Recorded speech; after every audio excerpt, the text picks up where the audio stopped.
I wasn't allowed to sit at the table. Not for birthdays, not for holidays, not even on Sundays. When the rest of the family had their roast dinners and shared stories, I served the food, I cleaned the dishes, I refilled their drinks without being asked. And when I was 12 and tried to sneak into a photo with my family in matching sweaters, Lisa, my so-called mother, cropped me out, literally. The printed version on the mantel had my body sliced in half. I was the maid they never paid, the daughter they never claimed, the secret they locked in the back room and only let out when they needed a helper. Growing up, I thought maybe I did something wrong. Maybe I wasn't lovable. Maybe my skin was too dark, my hair too coarse, my voice too loud. I tried to shrink myself, tried to become quieter, more useful. I learned how to iron shirts, fold napkins into swans, memorize grocery lists by heart, and still the love never came. My sister Kylie, their real daughter, was their golden child. Blonde, delicate, with a laugh that made people lean in. She got dance lessons, orthodontists' weekend sleepovers, hugs at the door. I got told to keep quiet, stay out of sight. Don't embarrass the family. One winter, I broke my wrist slipping on the icy driveway while taking out the trash. Lisa refused to cancel her spa appointment. Gerald, my father, at least on paper, dropped me off at urgent care like I was someone else's problem. I sat alone for hours while strangers asked if someone was coming. I said yes. I lied. By the time I turned 16, I stopped hoping for affection, but a small part of me still dreamed that maybe, just maybe, if I did everything right, I'd be allowed to feel like a daughter. That hope shattered completely the day Kylie announced her engagement. They celebrated like it was a royal wedding. Champagne flowed, catering trucks lined the street, and the front yard was filled with pastel balloons and rented gazebos. What she meant was stay in your place, don't ruin the aesthetic. I spent the next 6 months making Kylie's wedding gift in secret. Handcrafted, personal, made with love I knew I wouldn't get back. I picked out a soft blue dress to match the wedding theme. Maybe if I stood quietly in the back, I could witness some joy. Maybe she'd nod. Maybe someone would notice me. Instead, when I arrived at the venue, Lisa greeted me with a forced smile and hissed under her breath, "Go sit outside with the caterers, Lena. You don't belong here." She said it like she was brushing lint off her sleeve. I stood frozen, holding the gift, the dress suddenly too bright, too hopeful. Everyone else smiled, laughed, toasted to love. I had no seat, no place card, no name on any list. I was invisible, but not for long, because that day, the day I was told to sit by the trash, was also the day everything changed. And they never saw it coming. I sat behind the white silk tent next to the trash bins. Not a single chair had my name on it, not even one at the back. All the chairs were wrapped in linen, filled with smiling guests holding champagne flutes and clinking them like music. I was not one of them. I wasn't even an afterthought. I was something they wanted hidden. The gravel dug into my heels as I sat on a fold-out chair meant for staff breaks. My hands clutched the gift I made for Kylie, trembling slightly. The ribbon I tied with care had come loose, a corner bent. I wanted to protect it, like maybe that would protect a sliver of my heart. The kitchen staff moved around me, busy, sweating, focused. One older man paused, wiped his hands on a towel, and looked at me with kind eyes. "You okay, miss?" I nodded. I lied. It wasn't the first lie of the day. I lied to myself when I put on this dress. I lied when I hoped Kylie might smile at me. I lied when I thought anyone in that tent might see me as something more than a shadow. Earlier, when I first walked past the bridesmaids, none of them looked at me. One actually laughed. I don't know if it was about me, but I knew what I felt. Invisible, disposable.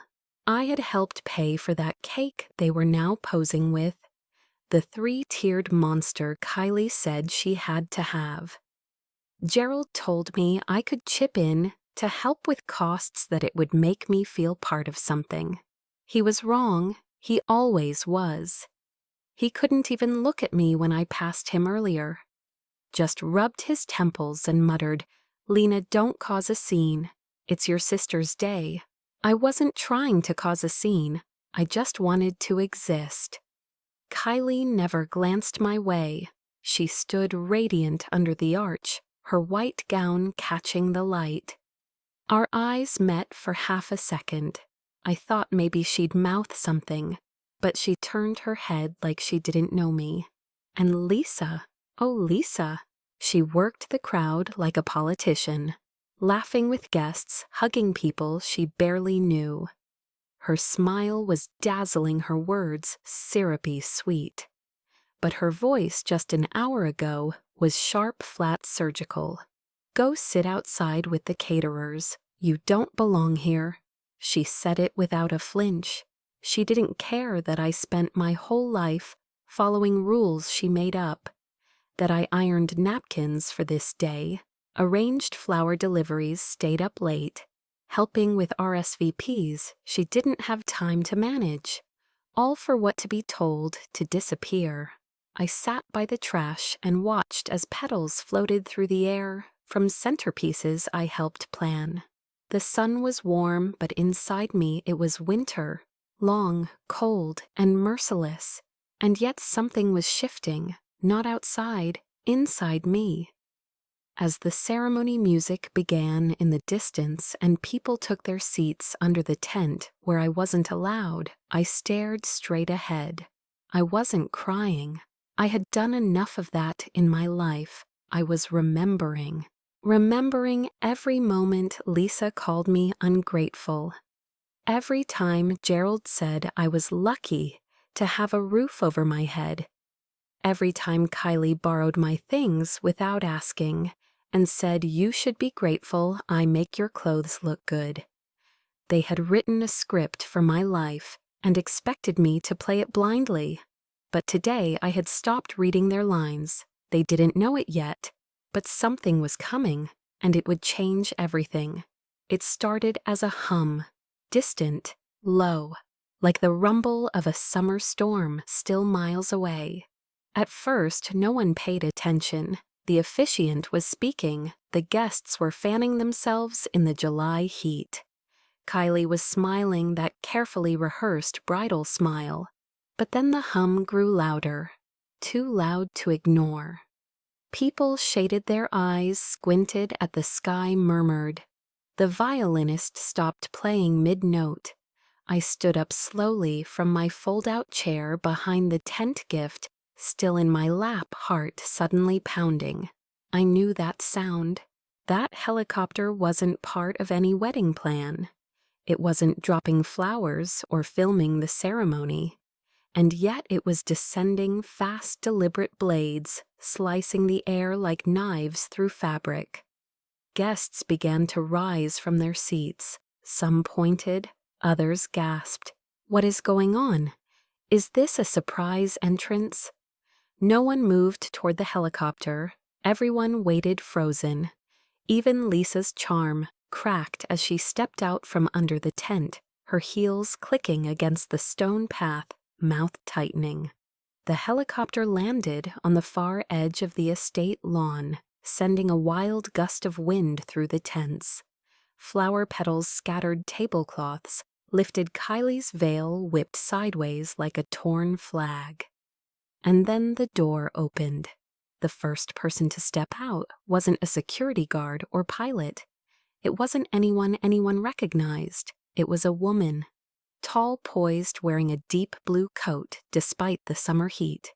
Her curls were pinned under a silk scarf. She held something in her hand, a folder. Thick, stamped. She walked like she had done this before, like she knew exactly where she was going. And her face was mine. Older, softer, wiser, but mine. Same jawline, same golden brown skin. Same eyes that always looked like they were holding back storms. I couldn't move, couldn't breathe. The kitchen staff around me had stopped working their trays, still eyes wide. The woman didn't glance at the crowd. She didn't hesitate. She walked straight toward me. Behind her, another figure emerged, my husband. He adjusted his suit jacket like he always did before a board meeting. His eyes locked on mine. He wasn't confused. He wasn't panicked. There was something else in his face. Truth. He reached me just as the woman arrived. "Lena," he said softly. "She wanted to meet you here. Today." I tried to speak. No sound came out. Lisa was pushing through the crowd, now her perfect composure unraveling with each step. Her voice was shrill. "What is this? Why is that woman here? Who are you?" The woman ignored her. She reached out and placed the folder into my hands. "I have been searching for you for 27 years. They told me you died, but they lied." Gasps erupted around us. Someone screamed. The DJ cut the music. I looked down at the folder in my hands. It was shaking. Lisa's eyes darted from the folder to the woman to me. Her expression was no longer smug. It was fear. Real, raw, terrified. I opened the folder, and the ground beneath my life cracked open. My fingers trembled as I flipped open the folder. Inside at the very top was a name. My name. Lena Carter. Not Lena Reynolds. Not the name I had been forced to answer to my whole life. Lena Carter, biological daughter of Evelyn Carter. Below it were documents I couldn't even fully process at first. 2 DNA tests, one showing I had no genetic connection to Lisa or Gerald Reynolds. The other proving I was Evelyn's daughter. Not a theory, not a maybe. Fact. Stamped, signed, sealed. I heard a gasp ripple through the crowd, and then a low murmur. Phones were out, cameras blinking. The wedding had stopped breathing. Kylie's veil fluttered in the wind, and she stood completely still under the flower arch, watching her perfect day collapse like wet paper. I couldn't feel my legs. I swayed, and my husband caught me just before I sank. "It's okay," he whispered. "We're here now. You don't have to go through this alone." But I had always been alone. Alone in that house. Alone in their lies. Alone in thinking I wasn't enough. And now in one moment I knew. It wasn't me. It was never me. Lisa's voice shattered the silence. "That's not real. She's lying. This is some kind of scam. That woman is a fraud." But Evelyn didn't even flinch. She reached into her bag and pulled out a second envelope. Without a word, she handed it to the officiant. "Reverend Thomas, someone neutral, someone respected. Open it," she said. He did. And what he read turned the wedding into something else entirely. Inside were notarized hospital records from the day I was born. A birth certificate with my real name. A police report filed by Evelyn after she was told her baby had died during childbirth. And then years later, another report from a nurse who had come forward. A whistleblower. She had seen it. A healthy baby girl taken from a delivery room and handed off to another woman. Lisa Reynolds. I didn't realize I was crying until my husband brushed a tear from my cheek. "You bought me," I whispered. "You told me my mother died during labor." Lisa's face cracked. Her mascara ran in thin rivers down her cheeks. She opened her mouth. Nothing came out. Just silence. Gerald stood like a statue, pale as still. His drink slipped from his hand and shattered on the marble. But he didn't flinch. Someone in the crowd whispered, "Is this true?" Another voice louder. Did they really steal her? Lisa snapped back to life. No one stole anything. We raised her. We gave her everything. You gave me shame, I said. You gave me silence. And Evelyn. Evelyn stepped forward. She pulled out a gold locket from around her neck. Opened it. Inside was a faded photo. A newborn baby. Wrapped in hospital blankets. The date printed below matched the birth certificate. She looked at Lisa. "You took my daughter. Now I'm here to take her back." Lisa lunged forward. "No one is taking her from me," she screamed, pushing past guests, heels scraping the grass. Her hands shook, her face twisted between rage and panic. My husband stepped in front of me before she reached me. A security guard nearby hesitated, unsure if this was drama or danger. But Evelyn didn't move. She stood there in heels, unmoving, grace wrapped in steel. She looked at Lisa the way a lioness watches a wounded jackal.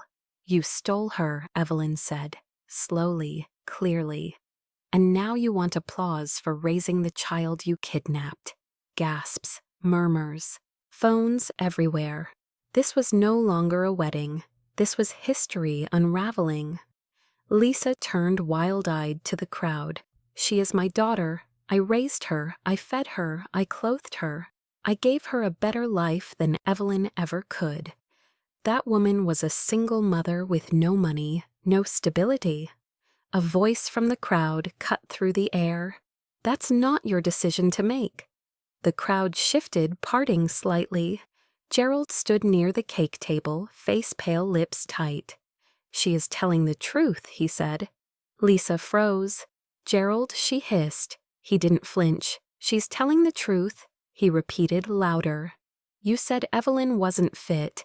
You said the baby would end up in the system. You bribed the nurse. You handled the paperwork." I didn't want any of his voice cracked. Shame poured out like open wounds. I remember her tiny face. I remember how quiet she was. I remember you looking at her like a trophy, like a thing you'd won. Lisa turned on him. "You coward. You said we were saving her. You said we deserved a family." "We stole a child," Gerald whispered. "And I let you."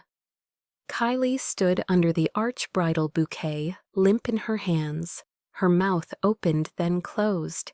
"You knew," she whispered. "You knew Lena wasn't your daughter." "Don't be naive," Lisa snapped. She was always different. That word hit me like a slap. Different. Like the years I got second-hand clothes. Like the way you said I was too much. Too loud. Too black. Too strong. Too everything. I stepped forward, my voice finally steady. "I begged you to love me. I begged you to see me. I ironed Kylie's prom dress. I made your holiday meals. I stayed quiet when you told guests I was a cousin's child. I thought if I was good enough, maybe you'd see me as yours. But it was never about me, was it?" Lisa's hands trembled. "You're my daughter," she snapped, "whether you like it or not."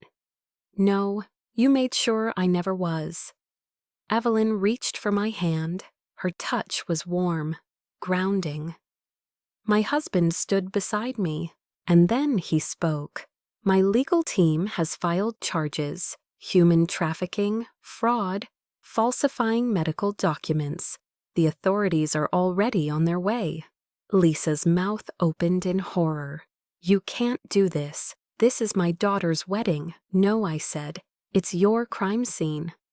And just like that, the first police car rolled down the hill. The police cruiser rolled to a stop at the edge of the estate. Red and blue lights pulsed across the white tent. Guests backed away, some covering their mouths, others still filming. The flowers fluttered in the wind like confetti at a funeral. 2 officers stepped out, stern and deliberate. One of them held a folder. The other scanned the crowd before speaking. Lisa Reynolds. Lisa's body went stiff. This is insane. I didn't steal anyone. I raised her. I gave her everything. Accept the truth, the officer replied. We have a warrant for your arrest. You are being charged with kidnapping, identity fraud, obstruction of justice, and conspiracy. Lisa stepped back. Her mouth quivered. This is a mistake, please, sweetie. She turned to me, her voice suddenly soft. You know I loved you in my own way. My throat burned, but I didn't flinch. No, you loved control, and you lost it the moment I learned who I was. She took one step toward me, maybe out of desperation, maybe out of habit. But the officers intercepted. The handcuffs clicked into place around her wrists. Gasps erupted again. Gerald sank onto a bench like a man who had already disappeared. As they walked Lisa past the crowd, her face twisted in disbelief and fury. Some guests turned away. Others whispered, but no one reached for her. Kylie stood frozen under the flower arch, her dress stained at the hem. Her hands trembled. Her bouquet slipped from her grip and dropped into the grass. I stepped forward, heels sinking slightly into the earth, and stopped in front of her.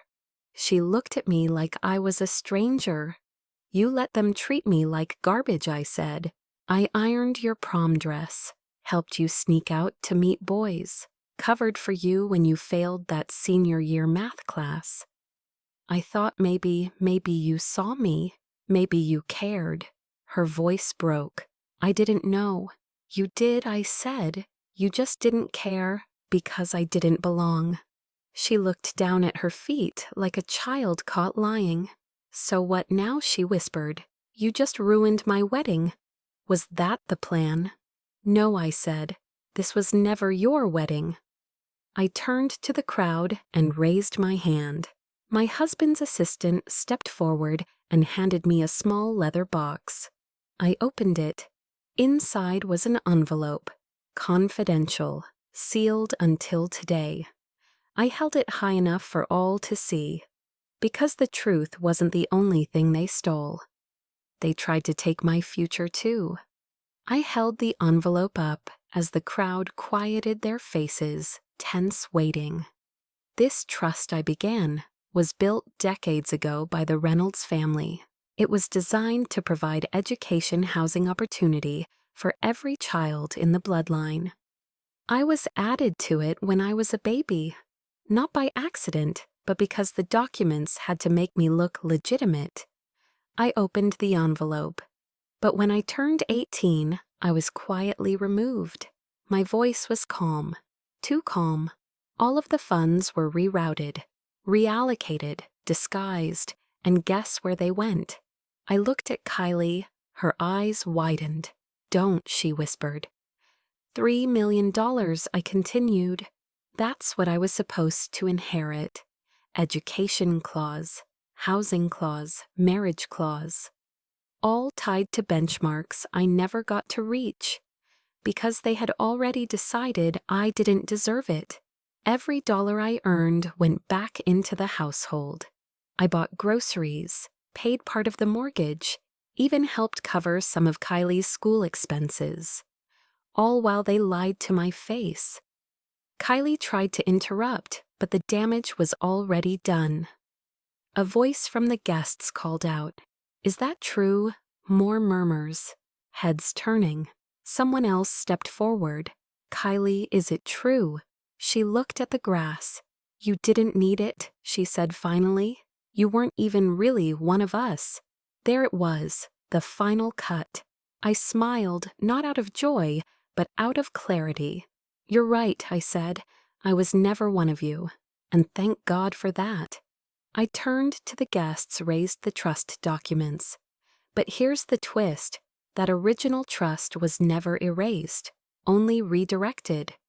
Thanks to Evelyn's legal team and a judge who values DNA over deception, the trust has been legally amended. Control now belongs to me. The silence cracked into chaos, gasps, shouts. Even the photographers froze. Someone dropped a glass. Kylie stumbled back, like the words had hit her. "You're taking everything from me," she said, voice shaking. "No, I'm reclaiming what you never deserved." My husband handed me a second folder freshly notarized. "This isn't revenge," I said. "This is restitution, and I won't apologize for any of it." I looked at Kylie's groom, who stood nearby, hands twitching at his cuffs. "Run," I said. He blinked. "What run?" I repeated. "Because this family is about to go down, and if you stay, you go with them." He slipped the ring into his pocket and walked away. I stood beneath the same arch where I was never supposed to exist, where hours ago I was background noise, the girl who was told to sit with the caterers, the mistake they covered up with linens and smiles. But now they had no choice but to see me. Kylie had collapsed onto the grass mascara, running dress bunched awkwardly around her knees. No one moved to help her. Lisa was gone. Gerald sat alone, staring into nothing, and I stood tall. Reporters had begun to gather along the estate fence. Word had spread fast. Helicopter, arrest, family scandal. They came with cameras, microphones, curiosity like vultures circling truth. One of them called out, "What do you want to say to the Reynolds family?" I turned. "Thank you," I said clearly. "Because they underestimated me, and that made me dangerous." Another reporter stepped forward. "What happens now to the estate?" I looked back at the sprawling house, the same house I was never allowed to bring friends to. The one where I cleaned baseboards while Kylie got her hair done. "My legal team will handle the estate," I said. "But I can promise you this. I will not be renting out the guest house to caterers." Laughter rippled through the remaining crowd. But it was tight, uncomfortable. No one knew where they stood anymore. I took a deep breath. Because the truth is, this story is not just about money, or property, or trust funds. It is about identity. It is about erasure. It is about a child being told to stay quiet, stay grateful, stay small. And today I refuse. I walked forward past the tables, past the wilted flowers, until I reached Evelyn. She stood waiting, strong and steady. Reporters stepped back, sensing something sacred. "This," I said, "is Evelyn Carter, my mother, the only one who ever saw me for who I was even when the world buried me beneath lies." Evelyn took my hand. I looked into the cameras. I was not born to be invisible. I was not born to serve a story that was never mine. I am Lena Carter, daughter of Evelyn Carter, and I am taking back my name. The rotors spun above us, slicing through the heavy air like truth through silence. I stood at the edge of the estate, Evelyn by my side, my hand still wrapped in hers. The same crowd that once ignored me now parted like a tide. No one blocked our way. No one dared speak. My heels pressed into the grass with every step, steady, final. This wasn't just an exit, it was a reckoning. The wind kicked up petals from the shattered aisle, swirling them around us as we approached the helicopter. It felt like the wedding itself was unraveling into the air, a story rewritten in real time. Evelyn turned to me just before we boarded. "Are you ready?" I paused. "No," I said, "but I'm not scared anymore." We stepped in. The door closed behind us with a hollow thud. Below, the estate shrank as the helicopter lifted into the air. From above, the chaos looked like spilled paint. White chairs overturned, guests scattered, the flower arch broken and leaning to one side. Evelyn sat beside me in silence for a long moment. Then she reached into her purse and pulled something out. A photograph. She handed it to me gently, like it was made of glass. The edges were worn, the image faded.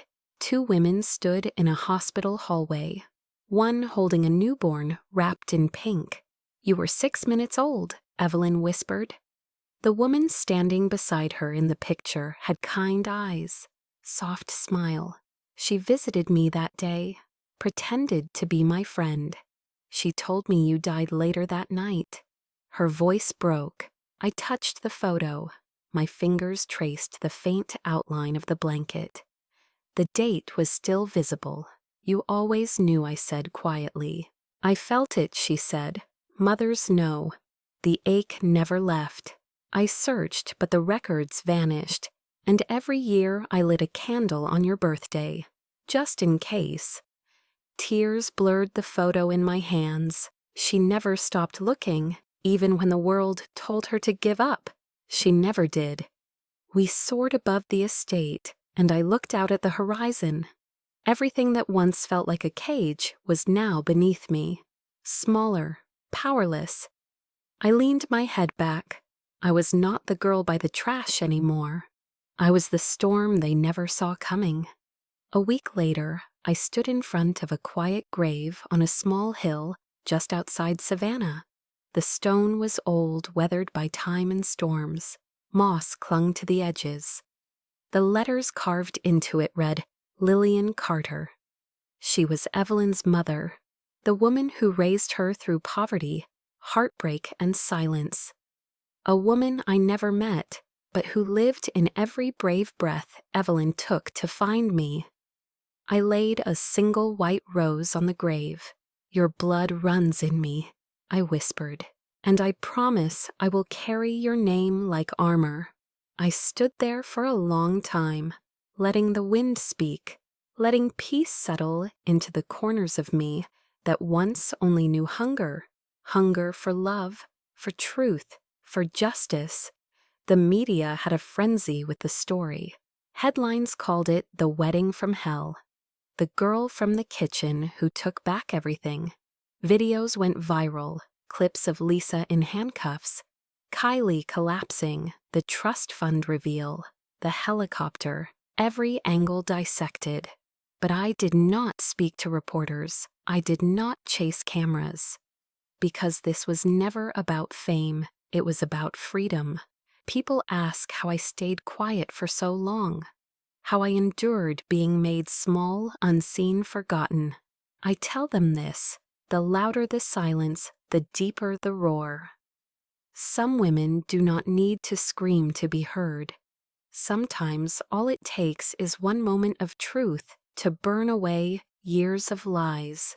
And for those watching this, I ask you, what would you do if everything you believed about your life turned out to be false? Would you fight for your identity if the people who raised you were the ones who stole it? Do you believe family is who raises you or who shares your blood? Is forgiveness necessary for healing, or is justice enough? This is not just my story. It could be anyone's. So if this story touched, you share it.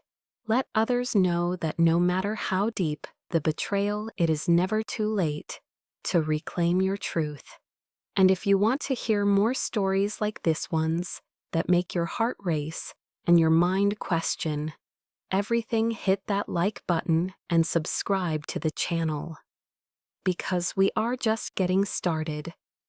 My name is Lena Carter, daughter of Evelyn Carter, heir to truth, to fire, to freedom, and I am no longer hiding behind the tent.